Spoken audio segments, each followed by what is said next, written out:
నీలో ఉన్న దోషము, పాపము, అపవిత్రత దేవునికి ఉగ్రత తీసుకొస్తుంది. నువ్వు భరించకుండా వెళ్ళవు. మనుష్యుల ఆజ్ఞలు వేరు, దేవుని ఆజ్ఞలు వేరు.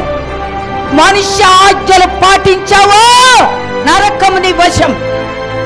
దేవుని ఆజ్ఞలు పాటించావో పరలోక రాజ్యానికి వెళ్ళబోతున్నావు. Praise the lord.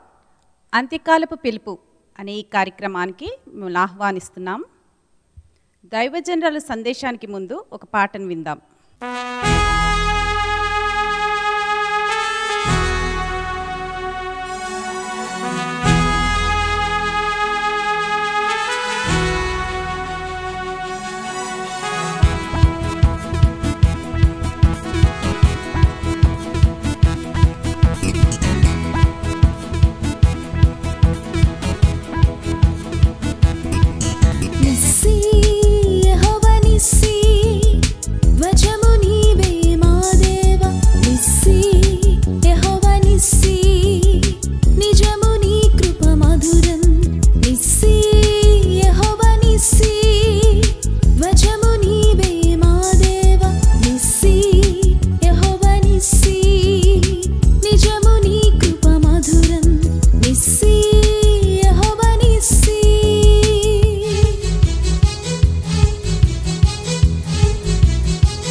పరిశుద్ధ నామానికి స్తోత్రం.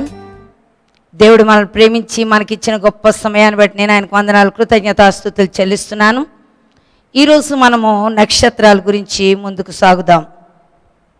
నక్షత్రాలు అనగానే మనము స్టార్స్ కింద లెక్క తీసుకుంటాము. అంటే దేవునిలో కూడా నక్షత్రాలు ఉన్నాయి. దేవునికి స్తోత్రం. మరి చీకటి నక్షత్రాలు, వెలుగు నక్షత్రాలు కూడా ఉన్నాయి. ఈరోజు ఎవరి నక్షత్రాలు? ముందుకు వెళదాం. దానియేలు గ్రంథం 12వ అధ్యాయం 3-4 వచనాలు ధ్యానంలోకి వెళదాం. దానియేలు గ్రంథం 12వ అధ్యాయం 3-4 వచనాలు. బుద్ధిమంతులైతే ఆకాశ మండలంలోని జ్యోతులను పోలిన వారై ప్రకాశించెదరు. నీతి మార్గమును అనుసరించి నడుచుకొనినట్లు ఎవరు అనేకులను త్రిప్పుదురో వారు నక్షత్రం వలె నిరంతరమును ప్రకాశించెదరు. దానియేలు, నీవు ఈ మాటలను మరుగు చేసి అంత్యకాలము వరకు ఈ గ్రంథమును ముద్రింపుము. చాలామంది నలుదిశలో సంచరించినందున తెలివి అధికమగునని నాతో మాట్లాడు గాబ్రియేలును అతడు చెప్పెను. అందరం కళ్ళు మూసుకుందాం, ప్రార్థనలోకి వెళ్దాం. షహోబాషోనా రీకరాసి గ్లోరీ హల్లియా స్తోత్రం. ఈ రాత్రి కాలం మీరు మాతో మాట్లాడండి. సమస్తాన్ని నీ చేతులకు ఇస్తున్నాను ప్రభు. నా ఆత్మ నీ వశంలో ఉన్నది. నేనంతల ఆత్మతో నా నోటి బోరగుండి మహిమ పొందాలని యేసు నామములో అడిగి ప్రార్థిస్తున్నాను తండ్రి, ఆమేన్. దేవుని పరిశుద్ధ నామానికి స్తోత్రం. ఏమంటున్నారు చూద్దాం. బుద్ధిమంతులైతే ఆకాశ మండలములోని జ్యోతులను పోలిన వారై ప్రకాశించెదరు అంటున్నాడు. దేవునికి స్తోత్రం. బుద్ధిమంతులైతే ఆకాశ మండలములోని జ్యోతులను పోలిన వారై ప్రకాశించెదరు. నీతి మార్గమును అనుసరించి నడుచుకున్నట్లు ఎవరు అనేకులను త్రిప్పుదురో వారు నక్షత్రము వలె నిరంతరము ప్రకాశిస్తారని వాక్యం మనకి సెలవిస్తున్నది. దేవునికి స్తోత్రం. ఈ రాత్రి కాలం ప్రభు మనకి హెచ్చరిక చేస్తున్నారు. నీతి మార్గము తట్టు మనం తిప్పాలని ఆయన యొక్క ఉద్దేశం. నీతి మార్గము తట్టు ఎవరు అనేక మందిని తిప్పుతున్నారో వారు ఆకాశ నక్షత్రాల్లాగా ఉంటారని దేవుడి రాత్రి మనతో హెచ్చరిక చేస్తున్నారు. నిశ్చయముగా మనకు బుద్ధి ఉంటే మనము కూడా అనేక మందిని నీతి తట్టు తిప్పాలని దేవుడు కోరుకుంటున్నాడు. దేవునికి స్తోత్రం. చూద్దాం 8వ వచనంలో ఏముందో.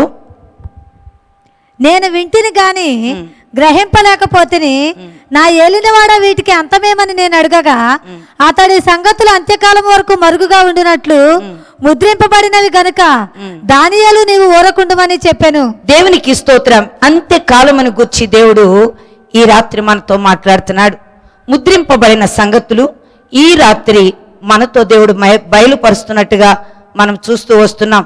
దేవునికి స్తోత్రం. 8వ అధ్యాయం 10వ వచనములో ప్రభు ఏమంటున్నారో చూద్దాం. 8వ అధ్యాయము 10వ వచనం. ఆకాశ సైన్యమును అంటున్నంతగా పెరిగి నక్షత్రములలో కొన్నిటిని పడవేసి కాళ్ళ క్రింద అణగద్రొక్కుచూ ఉండెను. ఆ సైన్యం యొక్క అధిపతికి విరోధముగా తన్ను హెచ్చించుకొని అనుదిన బల్యార్పణను నిలిపివేసి ఆయన ఆలయమును పడద్రోసెను. దేవునికి స్తోత్రం. ఆకాశ సైన్యమును అంటున్నంతగా పెరిగి నక్షత్రములలో కొన్నిటిని పడవేసి కాళ్ళ క్రింద అణగద్రొక్కుచూ ఉండెను. దేవునికి స్తోత్రం. ఈ అంతిమ కాలములో శత్రువైనటువంటి సాతాను చేస్తున్న పని ఆకాశమంత ఉన్నతముగా ఎదిగినటువంటి దేవునికి స్తోత్రం ప్రియులారా, నక్షత్రాలు అంటే దైవజనులు దేవుని ప్రజలను అనేక మందిని ఏం చేస్తుందంట? పడవేస్తుంది. ఎక్కడ పడేస్తుంది? భూమి మీద. ఎలా పడవేస్తుంది? శరీరాశలు, నేత్రాశలు, జీవపుడంబాలు. ఈరోజు దేవుని కొరకు జీవించేటటువంటి ఒక క్రైస్తవుడు ఉన్నాడా? అందుకే వీళ్ళందరూ ఉన్నతముగా ఎదిగి దేవునిలో ఆ తరువాత లోక ఆశల చేత ఏమైపోతున్నారంట? భూలోకములో పడిపోతున్నారు. ఇది వారి ఆశలను రేకెత్తించి వారిని భూమి మీద పడగొట్టి నాశనం చేస్తున్నట్టుగా, దాని కాళ్ళ క్రింద అణగదొక్కుతున్నట్టుగా చూస్తున్నాం. దేవుని స్తోత్రం. ఈ రోజు డబ్బాశ, అందపు ఆశ, ఎన్ని రకాల ఆశలు క్రైస్తవులను పట్టుకుని పీడిస్తున్నాయి. ఎన్నో క్రైస్తవ సంఘాలు ఈనాడు వాక్యం లేదు. వాక్యం లేక ఎంతో మంది ఈనాడు రాలిపోతున్నట్టుగా వాక్యం మనతో ఈ రాత్రి హెచ్చరిక చేస్తూ వస్తున్నది. దేవునికి స్తోత్రం ప్రియులారా. 1 కొరింథీ 15వ అధ్యాయము 41వ వచనములో ఏముందో చూద్దాం. 1 కొరింథీ 15వ అధ్యాయము 41వ వచనం. సూర్యుని మహిమ వేరు, సూర్యుని మహిమ వేరు, చంద్రుని మహిమ వేరు, చంద్రుని మహిమ వేరు, నక్షత్రముల మహిమ వేరు, నక్షత్రముల మహిమ వేరు. మహిమను బట్టి ఒక నక్షత్రమునకును మరి ఒక నక్షత్రమునకును భేదము కలదు. దేవునికి స్తోత్రం. దేన్ని బట్టి అంటున్నాడు? మహిమను బట్టి. మహిమను బట్టి నక్షత్రానికి నక్షత్రానికి భేదము కనబడుతున్నట్టుగా మనం చూస్తున్నాం. ఒక విశ్వాసికి ఇంకొక విశ్వాసికి, ఒక దైవజనునికి ఇంకొక దైవజనునికి ఇద్దరి మధ్య భేదాలు కనబడుతున్నాయి. దేవునికి స్తోత్రం. నక్షత్రాలన్నీ ఒక్కటి కాదు. వాటి వాటి మహిమను బట్టి అవి ఉన్నట్టుగా దైవ వాక్యం ఈ రాత్రి మనతో హెచ్చరిక చేస్తున్నది. యోబు గ్రంథము 3వ అధ్యాయము 9వ వచనంలో ప్రభు ఏమంటున్నారో చూద్దాం. యోబు గ్రంథము 3వ అధ్యాయము 9వ వచనం. అందులో సంధ్య వేళను ప్రకాశించు నక్షత్రములకు అంధకారము కమ్మునుగాక. దేవునికి స్తోత్రం. ఏమంటున్నారు? అందులో సంధ్య వేళను ప్రకాశించు, అందులో సంధ్య వేళను ప్రకాశించు, సంధ్య వేళను ప్రకాశించు నక్షత్రములకు అంధకారము కమ్మునుగాక, అంధకారము కమ్మునుగాక. ఇవి ఎప్పుడు ప్రకాశిస్తున్నాయి? చీకటిలో. సంధ్య వేళ చీకటిలో ప్రకాశిస్తున్నటువంటి నక్షత్రాలకి ఏం కమ్ముతుందంట? అంధకారం. అందుకే నక్షత్రానికి నక్షత్రానికి భేదం మనం చూస్తున్నాం. ఇవి చీకటిలో పాపములో వెలుగుతున్న నక్షత్రాలు. ఇవి పాపమును గూర్చి జ్ఞానము కలిగి అవి ప్రకాశిస్తున్నటువంటి నక్షత్రాలుగా చూస్తున్నాం. కనుక ఈ రెండిటికి భేదాన్ని ఇక్కడ మనం కనుగొంటున్నట్టుగా వాక్యం మనతో సెలవిస్తుంది. ఆ సంధ్య వేళ ప్రకాశించే నక్షత్రములకు అంధకారము కమ్మునుగాక, వాటికి కన్నులు ఉండవు. దేవునికి స్తోత్రం. దైవ జ్ఞానము లేని నక్షత్రాలు ఇవి. అవి చీకటిలో ప్రకాశించి పాపాన్ని గుచ్చి ప్రకాశము చేసేటటువంటి నక్షత్రాలుగా వాక్యం మనతో ఈ రోజు హెచ్చరిక చేస్తుంది. వాటికి అంధకారము కలుగును గాక అంటున్నాడు. 22వ అధ్యాయం 12వ వచనం చూద్దాం. యోబు 22:12 ఏముందో చూద్దాం. దేవుడు ఆకాశమంత మహోన్నతుడు కాడా, నక్షత్రముల ఔన్నత్యమును చూడుము, అవి ఎంత పైగా ఉన్నవి. దేవునికి స్తోత్రం ప్రియులారా. ఏమంటున్నాడు? దేవుడు ఆకాశమంత మహోన్నతుడు కాడా, ఆకాశమంత మహోన్నతుడు కాదా, నక్షత్రముల ఔన్నత్యమును చూడుము, నక్షత్రముల ఔన్నత్యము చూడుము, అవి ఎంత పైగా ఉన్నవి. అవి ఎంత పైగా ఉన్నవి. దేవునికి స్తోత్రం ప్రియులారా. ఈ రోజు నక్షత్రములకు ఔన్నత్యము చూడుము, ఉన్నత స్థితి, ఘనతను చూడమంటున్నాడు. అవి ఎంత పైగా ఉన్నవి అంటున్నాడు. ఈ రాత్రి కాలం సహోదరి సహోదరుడా, నీ ఒక నక్షత్రముగా ఉండాలంటే, నీ ఒక నీతి నక్షత్రముగా ఉండాలంటే నిశ్చయముగా అనేక మందిని నీతి తట్టు తిప్పాలని దేవుడు ఈ రాత్రి మనతో కోరుకుంటున్నాడు. యెషయా 14వ అధ్యాయం 12వ వచనంలో ఏముందో చూద్దాం. యెషయా 14వ అధ్యాయము 12వ వచనము. తేజో నక్షత్రమా వేకువ చుక్క, తేజో నక్షత్రమా వేకువ చుక్క, నీవెట్లు ఆకాశము నుండి పడి, నీవు ఎట్లు ఆకాశము నుండి పడితివి, జనములను పడగొట్టిన నీవు, జనములను పడగొట్టిన నీవు నేల మట్టి వరకు ఎట్లు నేల మట్టం వరకు ఎట్లు నరకబడితివి, నేను ఆకాశమునకు ఎక్కిపోయేదను, దేవుని నక్షత్రములకు పైగా సింహాసనమును హెచ్చింతును, ఉత్తర దిక్కున ఉన్న సభాపర్వతం మీద కూర్చుందును, మేఘమండలం మీదకి ఎక్కుదును, మేఘమండలం మీదకు ఎక్కుదును, మహోన్నతినితో సమాననిగా చేసుకొందును అని నీవు మనసులో అనుకుంటివి కదా. దేవునికి స్తోత్రం. హల్లెలూయా. ఈ రోజు దేవుడు మనతో మాట్లాడు. తేజో నక్షత్రమా వేకువ చుక్క, ఇది నీవెట్లు ఆకాశము నుండి పడితివి. దేవునికి స్తోత్రం. ఒకానొక సమయంలో దేవుని కన్నా తను తాను హెచ్చించుకొని గర్వపడినటువంటి ఈ నక్షత్రము ఎక్కడ పడిపోయింది? దేవునికి స్తోత్రం, పాతాళంలోకి వెళ్ళిపోయింది. ఈరోజు నా సహోదరి సహోదరుడా, నీవు దేవుని కన్నా హెచ్చించుకుంటున్నావేమో, నీకన్నా ఉన్నత స్థితి దేవునికి ఉన్నదన్న సంగతి మర్చిపోకూడదని దేవుడు మాట్లాడుతున్నాడు. ఆనాడు లూసిఫర్ ఆ రీతిగా హెచ్చించుకొని మనస్సులో గర్వించి పాతాళంలోకి వెళ్ళిపోయింది. ఈరోజు నీవు నేను కూడా ఏ స్థితిలో ఉన్నాం? దేవునికి ఇష్టమైనటువంటి మార్గంలో ఉన్నామా? దేవుడు ఈరోజు అడుగుతున్నాడు. దేవునికి స్తోత్రం. నీ అందాన్ని బట్టి గర్విస్తున్నావా? డబ్బుని బట్టి గర్విస్తున్నావా? పెద్ద పెద్ద మందిరాలను బట్టి గర్విస్తున్నావా? దేన్ని బట్టి ఉన్నత స్థితిని హెచ్చించుకుంటున్నావు? ఈ రాత్రి అలాంటి స్థితి నీలో ఉన్నట్లయితే ఇప్పుడే నీవు మనస్సు మార్చుకోవాలని వాక్యం ఈరోజు మనతో హెచ్చరిక చేసి మనతో మాట్లాడుతూ వస్తున్నది. దేవుని స్తోత్రం. ఇది కూడా ఎక్కడుందంటే, ఇది జనములను పడగొట్టి నీవు నేల మట్టు వరకు ఎట్లా నరకబడితివి అన్నాడు. ఎంతో మంది జనాన్ని ఈరోజు తోకతో అదేం చేస్తుందంట, ఈడ్చి భూమి మీద పడగొడుతుంది అని చెప్తున్నాడు. చూద్దాం. ప్రకటన గ్రంథం 12వ అధ్యాయం 4వ వచనంలో ప్రభు ఏమంటున్నారో చూద్దాం. ప్రకటన గ్రంథము 12. దాని తోక ఆకాశ నక్షత్రములలో 3వ భాగం, దాని తోక ఆకాశ నక్షత్రములలో 3వ భాగమును ఈడ్చి వాటిని భూమి మీద పడవేశారు, వాటిని భూమి మీద పడగొట్టిందంట. దేవునికి స్తోత్రం ప్రియులారా. ఈ రోజు దేవుని వాక్యం మనతో హెచ్చరిక చేస్తుంది. ఇది ఆకాశము నుండి పడి పాతాళం వరకు వెళ్ళి ఏం చేస్తుంది? తోకతోటి అనేక మంది దైవ జనులను, విశ్వాసులను, ఎంతో మందిని నేలమట్టం చేసేస్తున్నట్టుగా వాక్యం ఈ రోజు మనం చూస్తూ వస్తున్నాం. ఏమన్నారు అక్కడ చూద్దాం.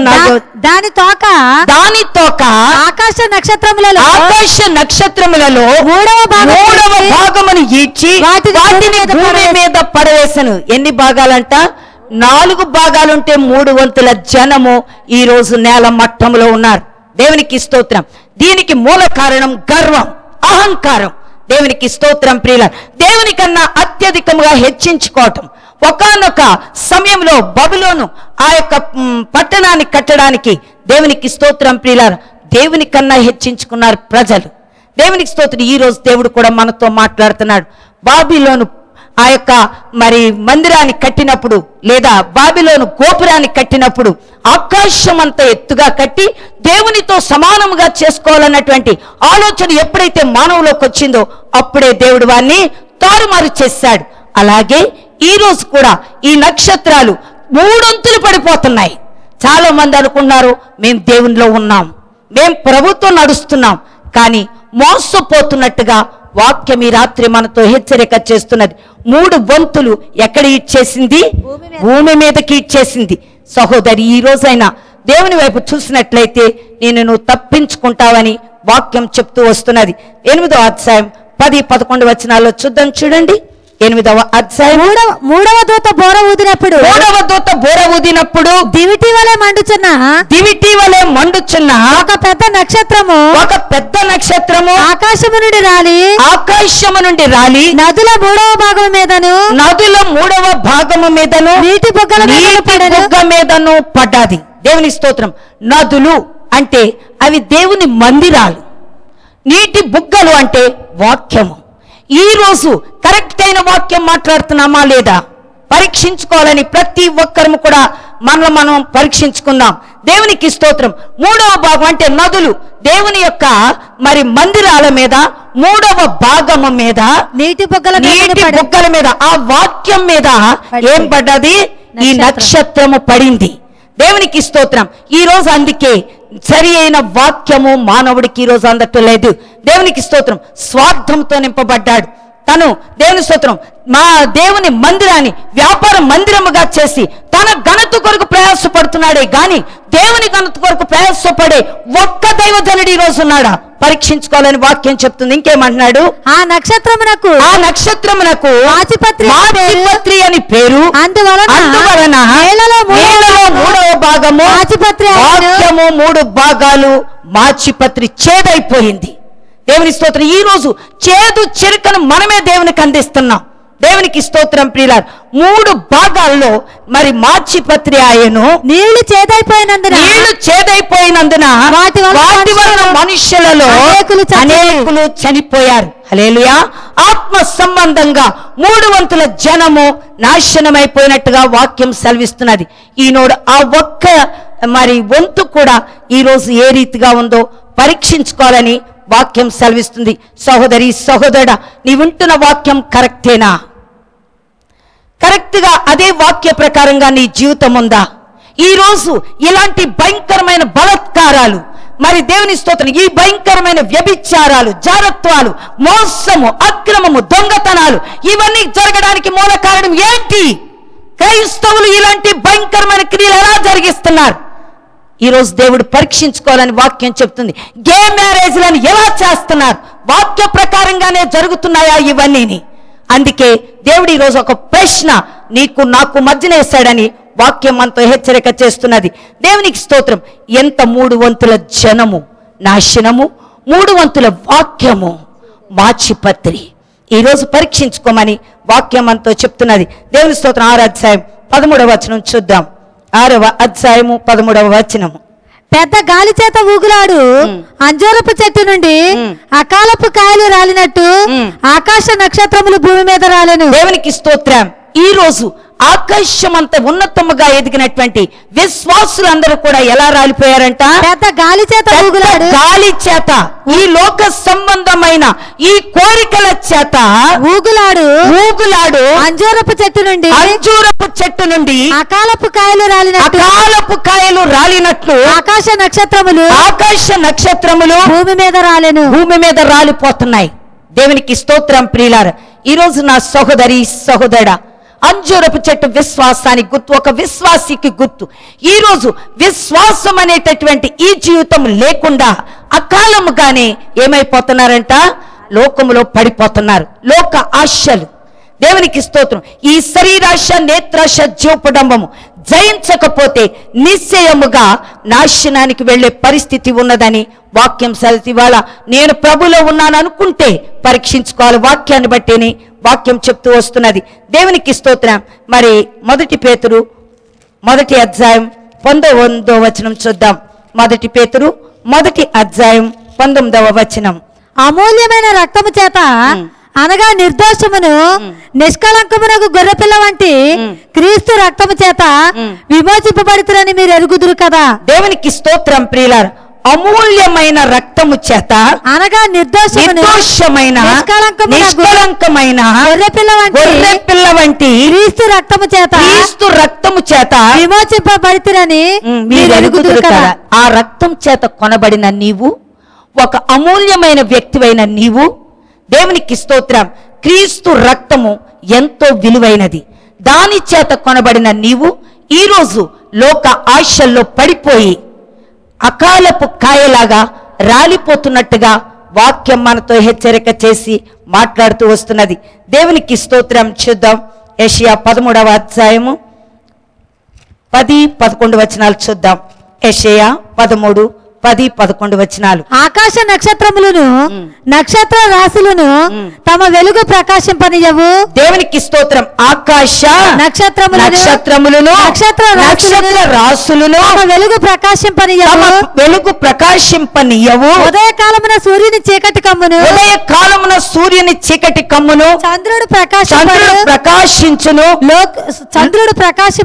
దేవునికి స్తోత్రం. చంద్రుడు ప్రకాశించడు. లోకుల చెడుతనమును బట్టి, దుష్టుల దోషమును బట్టి నేను వారిని శిక్షింపబోచున్నాను. అహంకారుల అతిశయమును మాన్పించెదను, బలాత్కారుల గర్వమును అణచివేసేదను. దేవునికి స్తోత్రం. దీని మూలముగా ఆకాశ నక్షత్రములను ఎంత ఉన్నతముగా ఎదిగినప్పటికీ కూడా దేవుడంట వాటిని ప్రకాశింపనీయడంట. వాటన్నిటికీ కూడా చీకటి కమ్ముతుంది. పాపం అన్నది ఎదిగిపోయిన ఈ నక్షత్రాల మీద పాపం అన్నది కమ్ముతున్నట్టుగా వాక్యం ఈరోజు మనతో హెచ్చరిక చేస్తుంది. దీనికి మూల కారణం దుష్టుల దోషమని దేవుడు చెప్తున్నాడు. దుష్టుల దోషమును బట్టి నేను వారిని శిక్షించబోతున్నాను. అహంకారుల అతిశయాన్ని, గర్వాన్ని నేను మాన్పించేస్తానని దేవుడు చెప్తున్నాడు. 34వ అధ్యాయం 4-5 వచనాలు చూద్దాం. ముగించుకోవడానికి దగ్గరకు వస్తున్నాం. ఆకాశ సైన్యమంతయు క్షీణించును, కాగితపు చుట్టవలే ఆకాశ వైశాల్యములు చుట్టబడును. దేవునికి స్తోత్రం ప్రియులారా. ఈ కాలములో ఏం జరుగుతుంది? ఆకాశ సైన్యమంతయు క్షీణించును, ఇక ఉండవని చెప్తున్నాడు. దేవునికి స్తోత్రం. ఎదిగినటువంటి ఈ ఆకాశ సైన్య సమూహము, నక్షత్రాలు అన్ని కూడా క్షీణించిపోబోతున్నాయి. దేవునికి స్తోత్రం ప్రియులారా. అవి కాగితపు చుట్టవలే ఆకాశ వైశాల్యములు చుట్టబడును. ద్రాక్షవల్లి నుండి ఆకు వాడి రాలినట్లు, అంజూరపు చెట్టు నుండి వాడినది రాలినట్లు వాటి సైన్యమంతా కూడా లోకములో పడిపోబోతున్నది. హల్లెలూయా. ఈరోజు భూమి మీద నేను విశ్వాసమును కనుగొందునా? సహోదరి, సహోదరుడా, ఈ భూలోకములో విశ్వాసి గాని విశ్వాసము గాని నీవు కనుగొనలేవు. అందుకే ఇప్పుడు దేవుని దగ్గర గోజాడేవాళ్ళు, ప్రార్థించేవాళ్ళు, మొరపెట్టేవాళ్ళు అందరూ కూడా రాలిపోయారు. ఈరోజు అవి ఇంకా మనకి కనబడే పరిస్థితుల్లో లేవని వాక్యం సెలవిస్తుంది. కనుక ఇంకా మిగిలిన ఆ కొద్ది మంది అయినా ప్రభు కొరకు జీవించాలని దేవుడు కోరుకుంటున్నాడు. దేవుడి వాక్యము దీవించినగాక. అందరం కళ్ళు మూసుకుందాం. అందరం కళ్ళు మూసుకుందాం. ಶಹೋಬಾಶೋನಾರಿ ಕರಾಸಿ ನಾದ ಕಡಿಕೆರುವ ಶಂದಲ ವಿರಿಂದರವಾಸಿ ಕರ ಕುಂದರವ ಶಂದಲ ಲೂಕರಾಸಿ గ్లోరీ ఇరిందరాసి గ్లోరీ హల్లియా స్తోత్రం. దయగల తండ్రి, ఎంతో ఉన్నతంగా ఎదిగినటువంటి నక్షత్రాలు కూడా రాలిపోతున్నట్లుగా నీ వాక్యం సెలవిస్తున్నది. ఈనాటి లోక ఆశలకు లొంగిపోయి ఎంతో మంది కుటుంబాలే నాశనమైపోతూ, దేవా, క్రైస్తవ సంఘాల్లో నీతి లేకుండా, నిజాయితీ లేకుండా నష్టపోతున్న మా జీవితాలను జ్ఞాపకం చేసుకుని, ప్రభువా, నీ కృపలో మమ్మల్ని హెచ్చించి నీ నామానికి మహిమకరంగా మమ్మల్ని వాడుకోమని ఈ రాత్రి నీవు ఇచ్చిన వాక్యాన్ని బట్టి వందనాలు చెల్లిస్తూ, దేవా, ప్రతి ఒక్కరు విన్న ప్రతి ఒక్కరిని కూడా దీవించి ఆశీర్వదించాలని నజరేయుడైన యేసు నామములో అడిగి ప్రార్థిస్తున్నాను తండ్రి. ఆమేన్.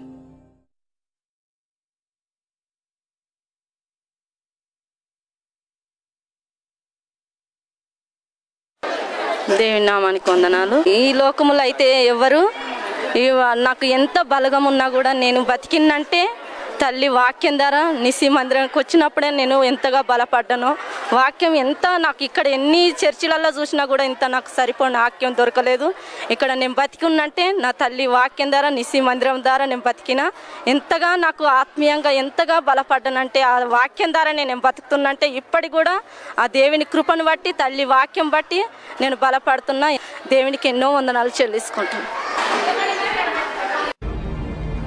నిసి మినిస్ట్రీస్ వారి ప్రత్యేకమైన డివిడీలు హోలీ స్పిరిట్ పరిశుద్ధాత్మ, క్రైస్తవ జయ జీవితం, నీ రాకడకు గుర్తులేని, జ్ఞానము దాని 7 స్తంభములు, యేసులో ఆనందం, 7 best messages of 2011, కృప కోల్పోయిన వారి గతి, నిసి సువార్త మహాసభలు 2012, ప్రార్థన శక్తి,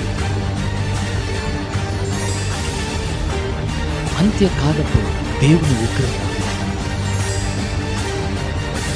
దేవుని ఆజ్ఞలు,